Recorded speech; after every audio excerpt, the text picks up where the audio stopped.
There's a growing chance that the Oakland A's do not move to Las Vegas and instead stay in Oakland. And I know that's shocking to hear, but that's what we're going to talk about on today's episode. Listen, I'm going to start out by saying I'm a New York Yankees fan, if you can't tell by the sweatshirt and the memorabilia in the background. Um, I think that's pretty obvious. But I grew up in the Bay Area, spent most of my life living in the Bay Area, pretty much all of my life outside of a couple years for school in the Bay Area. And I'm a guy who's gone to a lot of A's games, who grew up going to A's games because that was the local baseball, and it would be A's Yankees, or my dad's a Red Sox fan, so A's Red Sox, or A's Giants, or whatever the situation was. And so maybe there's some bias here with me, but I don't think it's from a fanship perspective, obviously. The A's move to Vegas is stupid for Vegas, stupid for the A's, and ultimately destructive for the West Coast portion of MLB fan bases. And I'll tell you why. And I'll tell you how that relates to my original point about them staying and potentially staying in Oakland. First off, let's talk about the stadium plans that have been possible in Oakland. So there was one in Fremont, one in San Jose. I'm not going to dive into those too much. There's a lot of city legislature there with them having rights to certain parts of the Bay Area versus the Giants. I don't want to get into that portion. More of my concern is that upon recent renderings, there was a rendering for the Howard Terminal, which, if you're not familiar with the area, is Jack London Square. It's like right along the water, a lot of shops there. That's where the A's corporate office is. Beautiful waterfront ballpark across the bay from where the Giants play. It would have been perfect. John Fisher didn't want to pay for that. Said the city of Oakland was not willing to pay up for a retractable roof, which was true. And there's been a lot of economic studies that show that cities really don't benefit from paying into team stadiums as much as sports fans would like to believe. But whatever, we're going to move past that for the time being. A viable solution, in my opinion.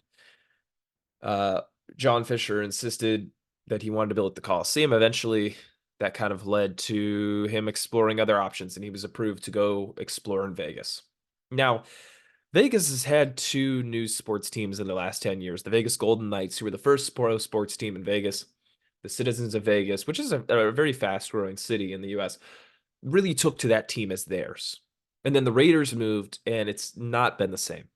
The Raiders came in with previous ownership, built a beautiful stadium that really embodies the Raider image.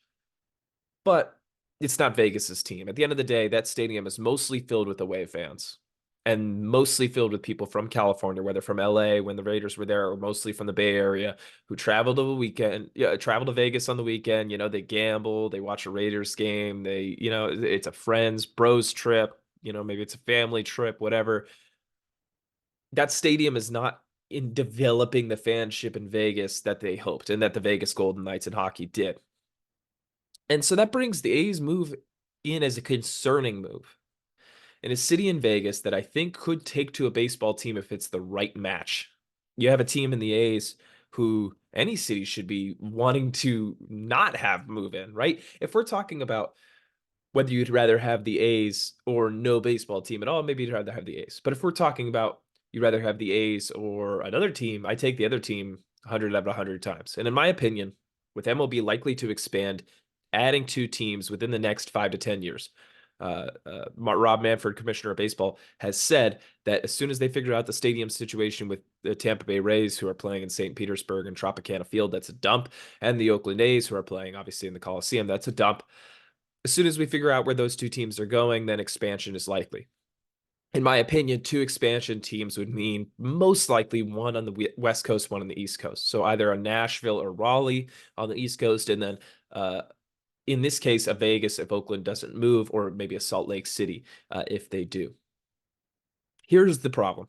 If I'm the city of Las Vegas, and I know the stadium's not in the city of Las Vegas, so I'll talk about that in a little bit. If I'm the city of Las Vegas, and my two options are a new expansion team with an owner that, has to pay a hefty fee to buy into the league, so they're going to spend money, or John Fisher, possibly the cheapest owner in professional sports. Come on. And John Fisher is saying he's going to invest all this money in a stadium, and he's already rescinded some of that. He said he was going to put $1 billion into the stadium. He's already now down to 500 million. And you think he's going to invest in the team? A quote from Matt Chapman, Former A's third baseman now signing with the Giants on the unfinished business, reuniting with Bob Melvin, manager of the Giants, former manager of the A's.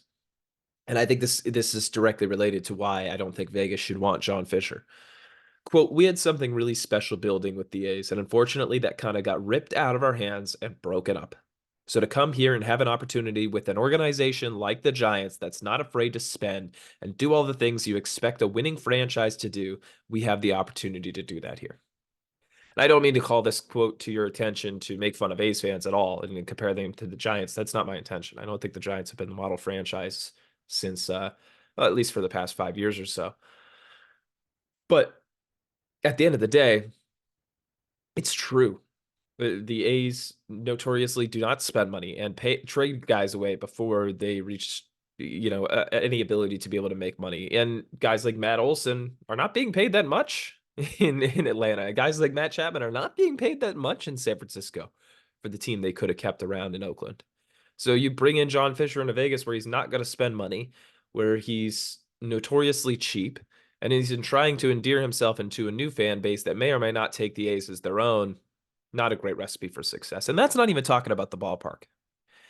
Now, the ballpark, the A's want to build on the Tropicana site, which if you're not familiar, I'm not either. So this is not the video to find that out. But from what I understand, this is an area that they want to build resorts next to the A's stadium, which would block any kind of view of the A's stadium. This is an area that some believe is not a big enough area to have a stadium in, and that the A's would have to kind of shoehorn their way in. Only about 9 acres total for the A's to build on. And the A's released renderings on that site that, one, do not include the resorts I just mentioned, and two, definitely look like more than 9 acres. And if I remember, I'll put them up here. I'm gonna pull them up while I'm talking. And in some ways, it really, the stadium renderings are kind of an encapsulation of everything we've had so far with the A's potential move to Vegas. But before I get into that, they asked Las Vegas mayor several weeks ago, what do you think about the A's move and everything? And she came out and said, I think their best situation is to stay in Oakland. And granted, Tropicana Site is not in the city of Las Vegas. But at the end of the day, this is someone who's major in the politics in the area saying they should stay in Oakland. Maybe it's because they don't want John Fisher in Vegas, or maybe it's because the site plan isn't that legitimate. And so I bring the renderings to your case here. A lot of people are comparing this to the Sydney Opera House, which I think is not the worst part of this overall thing. The design of the stadium from the outside is not that bad. There's several parts of the design from the stadium inside that I think are absolutely stupid. First of all, there was no batter's eye designed here, which is not the end of the world. You could have a retractable batter's eye. There's no batter's eye designed on the Howard Terminal plan when they released that. Their scoreboard is a curved ceiling piece that comes down and at an angle, the scoreboard would be one of the biggest in MLB, but the angle just looks atrocious. You don't have a side scoreboard anywhere. They have a view of the New York skyline that's in Vegas, but that would be covered up by the resorts that are not shown on the renderings, as I mentioned earlier. On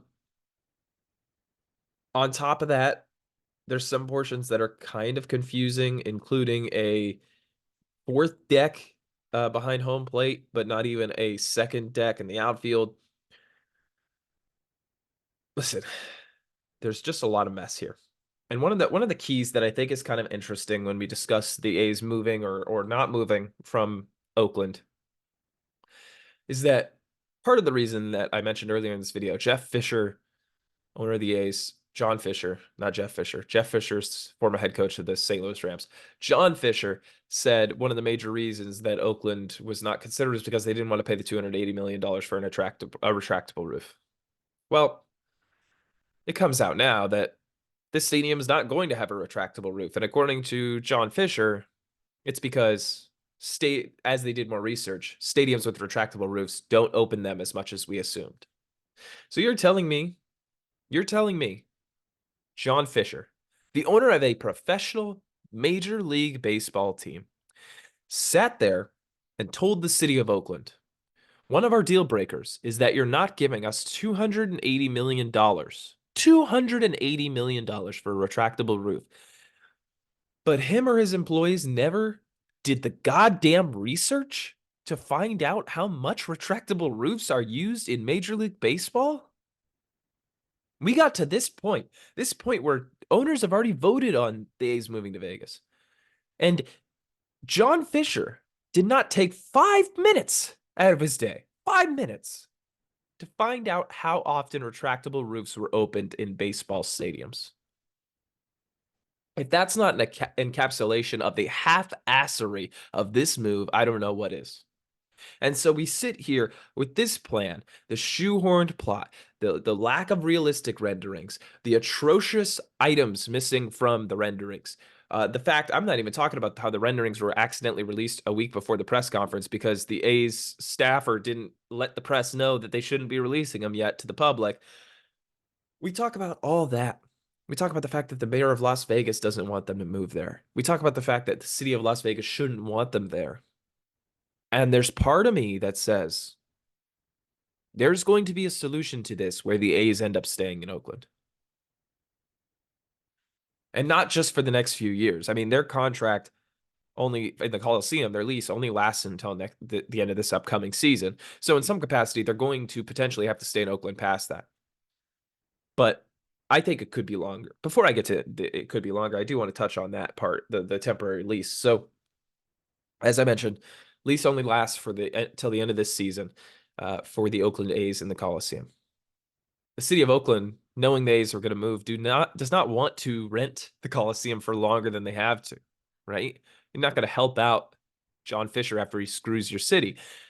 So they're looking at other alternatives, maybe playing in their Reno ballpark, their AAA ballpark, or maybe playing in Salt Lake City for the few years while the Vegas Stadium is being built. Rob Manfred stepped in and went into negotiations trying to lobby for Oakland to allow the A's to use the Coliseum for the next, 4 years or so. And Mayor Shang Tao of Oakland, give her major props for this because I've been critical of the city of Oakland for being able to maintain their sports teams. I thought they kind of flubbed the Raiders a little bit and keeping them. San Francisco, the Warriors were always going to move to San Francisco. That's whatever. I think John Fisher's got some issues with the A's, but I think the city of Oakland did flub up the Raiders and allowing them to leave. But anyway, I give her props. She sat down with Rob Manfred and said, "Okay, I'll let them. Yeah, I could do that. I could let them lease the Coliseum, and as long as they need, and then they'll move out in 2027 or whatever, where the stadium's built in Vegas. But I want one thing: you're adding 2 new expansion teams when these are done. I want one of them in Oakland." Bravo to you, man. Because actually, I think that's probably the best solution for Oakland fans. You let the A's move, they can keep their name or whatever, but you let the colors stay. You let them turn to, I don't know, black and, well, they already got black and gold and black and silver. So maybe black and white in that city. You got black and white, black and gold, black and silver. Maybe you do black and red, although the Aces, the Vegas Aces, their WNBA team has that. So maybe you do black and white and you kind of continue the theme of the teams there.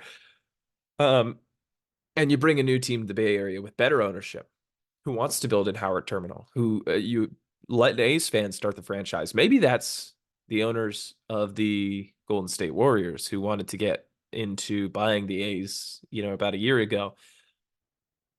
I'm just saying, you let them expand in Oakland, build the new beautiful ballpark on the coast, keep the green and gold in the Bay. That wouldn't be the worst thing in the world. So props to her. I don't think that'll ever happen. I think Rob Manfred's too much of a dolt to get that done. But at the end of the day, back to the potential move here. I think that there is a realistic scenario where the A's could end up staying in Oakland, not just for next year, not just until 2027, but beyond. And that requires one of two things to happen. One, that requires these plans to kind of flounder in Vegas and for John Fisher to get fed up to the point of where he sells the team. And there's indications that he's already tired of the fan movement by the fact that he's been encouraging sponsors. So first, they didn't have a fan fest. The A's didn't have a fan fest this year. They did in previous years, but they canceled this one. So fans hosted their own fan fest with their own sponsors, and the A's reportedly called multiple sponsors to have them drop out. So they're getting annoyed with that atmosphere. They've What else have the A's done? They've turned off all comments on social media, Twitter, Instagram, even LinkedIn. So you can't comment, you know, sell the team and that kind of thing. So there's indicators that John Fisher's feeling the pressure. So one, John Fisher could end up selling the team, which would be a great scenario for A's fans and for the franchise. The other option, too, is if Vegas gets tired of this crap. Because, like I said, why would Vegas want John Fisher? If they wise up a little bit and say, hey, your plans are not legitimate here, you need to go back to Oakland. We're going to work with Major League Baseball. We're going to get an expansion team and go from there. Then I wouldn't be surprised if the A's stay in Oakland. Whether they go to Vegas or not, there's going to be a division realignment, which I'll find interesting. If they go to Vegas and there's an expansion team in Oakland, I think that'll be a fun rivalry as we go through. If they stay in Oakland and there's an expansion team in Vegas, I think that'll be a fun conversation for historically for baseball. Nonetheless, just want to say in summary, I really hope that it's the case. I get a growing feeling. I'm not saying it's going to be likely that they stay in Oakland, but I would say it's about a 10% chance right now in my mind, which is significantly higher than I thought it was several months ago. So that's first. Hope that happens. Second, John Fisher, if you're watching this video, if somehow you're an idiot, sell the team. And lastly, I will try to keep videos updated on this as we go because I think it's one of the more interesting conversations in sports, despite it being kind of slow moving. So subscribe if you haven't already for this content going forward. I really appreciate the support. Hope you enjoyed this quick thoughts video. Have a good rest of your day. Peace out.